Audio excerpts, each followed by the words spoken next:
Oi, pessoal! Hoje a gente vai falar dos diferenciais e das especificidades do centro cirúrgico, do centro obstétrico, materiais esterilizados e sala de recuperação, tá? Então, a gente começa falando do centro cirúrgico, que é uma área especializada, né, super complexa, porque reúne pessoal, equipamento e materiais que vão atender pacientes que possuem necessidades consideradas de risco, então precisam ter sua assistência bastante planejada, organizada e coordenada por uma equipe especializada. Né? Mais uma vez, a RDC 50 define todo o projeto arquitetônico dessa unidade, então ela vai falar desde a localização das salas do centro cirúrgico, né? Dizendo que elas precisam ser agrupadas, levando em consideração a circulação e o funcionamento, justamente para garantir o controle de infecção hospitalar e as técnicas assépticas. A sua localização precisa ser independente da circulação geral, justamente por esse cuidado maior com as infecções hospitalares. O centro cirúrgico tem que ser num lugar de fácil acesso aos departamentos que necessitem dele, né? Então, precisa estar próximo da unidade de internação cirúrgica, do pronto-socorro, UTI, tudo isso visando favorecer o fluxo dos pacientes e também para facilitar uma intervenção mais ágil e imediata quando necessário. Em relação ao acesso, é importante vocês saberem que os pacientes entram por uma porta principal do centro cirúrgico, né? Já os funcionários entram pelos vestiários masculino e feminino, e os materiais e serviços precisam ter acesso por uma circulação auxiliar, tá? Isso é muito importante. O material não pode entrar nem por onde os pacientes entram, nem por onde os funcionários entram. Tá? Isso tudo foi muito determinado pela Portaria 1884 de 94 do Ministério da Saúde, entendendo que essas diferentes circulações são importantes para melhorar as técnicas assépticas, né? Para favorecer o controle dos materiais que circulam no centro cirúrgico, reduzindo a evasão dos mesmos. Então, existem várias normas que precisam ser seguidas, né? Como a melhor localização para o posto de enfermagem, de forma que ele tenha uma visualização maior das salas cirúrgicas, da sala de recuperação pós-anestésica e das demais dependências. Tem norma para pintura, para lavagem da parede, para tamanho e largura das portas, temperatura adequada. Está tudo muito detalhadinho e está tudo isso lá na apostila para quem tiver interesse. Mas o mais importante é vocês compreenderem que o fluxo tem que obedecer à classificação de áreas restritas, semi-restritas e não restritas. O que são áreas não restritas? Áreas não restritas são aquelas que estão próximas à entrada do paciente. Então, possuem o trânsito controlado, né? Mas não é necessária a utilização de vestimentas específicas. Então, são as áreas de vestiário, secretaria e área de transferência de macas. Já as áreas semi-restritas são aquelas que são as intermediárias entre as restritas e as não restritas. Então, nelas é obrigatório o uso de uniforme privativo e elas são consideradas os corredores, a sala de recuperação pós-anestésica, o estoque, o almoxarifado interno e a recepção dos clientes. E as áreas restritas são aquelas, sim, que possuem um trânsito privativo, que corresponde à sala cirúrgica, os lavabos, entre outros, tá, pessoal? Então, a equipe cirúrgica, ela é multidisciplinar, vocês sabem muito bem, né, que precisa de anestesista, cirurgião, instrumentador, circulante, e cada um vai ter as suas atribuições e as suas responsabilidades específicas. Aí a gente fala um pouquinho da sala de recuperação pós-anestésica. Essa sala é o local adequado para a gente prestar o cuidado especial a pacientes no pós-cirúrgico. Então, a gente teve a descoberta de novas drogas, mas, consequentemente, teve descoberta também de algumas complicações. Então, a recuperação anestésica se tornou cada vez mais importante no centro cirúrgico e no atendimento imediato para esses pacientes. Tá? Essa sala tem que estar localizada próxima às salas cirúrgicas, é o posto de enfermagem. Para cada leito, a gente tem que ter materiais e equipamentos para pronto uso, como monitor cardíaco, aparelho de pressão, estetoscópio, dentre outros. E por se tratar de uma unidade de tratamento intensivo para os clientes no pós-operatório, a gente precisa também de materiais de emergência, como desfibrilador cardíaco, medicamentos de emergência, material de intubação orotraqueal e todos os itens necessários ao atendimento de emergência. Tá? Além disso, os leitos devem ser contabilizados em um para cada sala cirúrgica. Isso é preconizado também por portaria específica.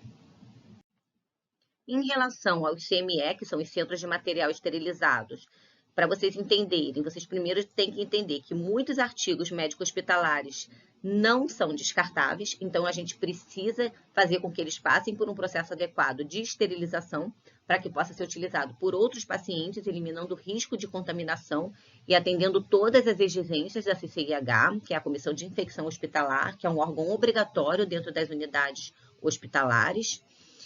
Então, os CML são um conjunto de subsetores que estão interrelacionados e são responsáveis pela limpeza, desinfecção, preparo, esterilização, armazenamento seguro e distribuição desses artigos médicos hospitalares. Ok, pessoal? Então, mais uma vez, a RDC 50, ela discute, né, a importância do CME, dizendo que ele está destinado ao processo de esterilização de materiais, desde a recepção até a distribuição. Então, por conta desse seu papel extremamente importante, a sua localização também é estratégica e é fundamental para o bom andamento das atividades hospitalares. Então, precisa ser de fácil acesso aos setores mais consumidores. Quais são os setores mais consumidores? São centro cirúrgico, centro obstétrico, TI, pronto-socorro, e aos setores fornecedores, né, que são, no caso, almoxarifado e lavanderia.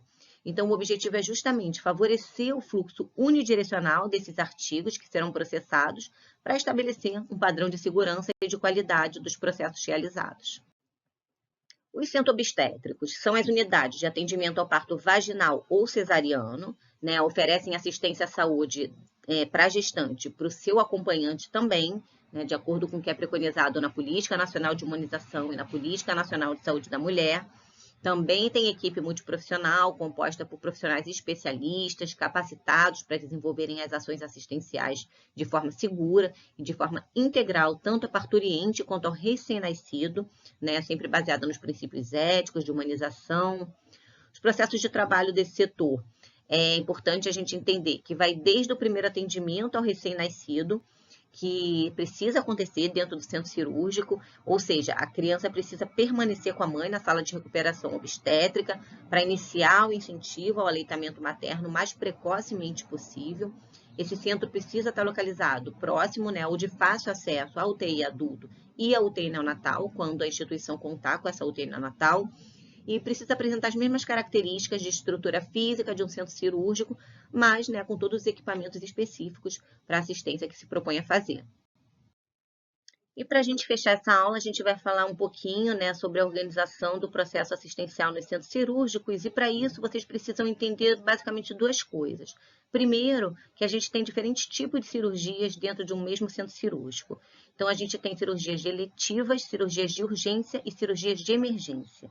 Isso é importante por quê, pessoal? Primeiro, para priorizar o atendimento aos pacientes em estados mais graves, né, e aumentar a chance de sobrevida. Mas também para a gente fazer uma gestão mais eficiente do nosso centro cirúrgico.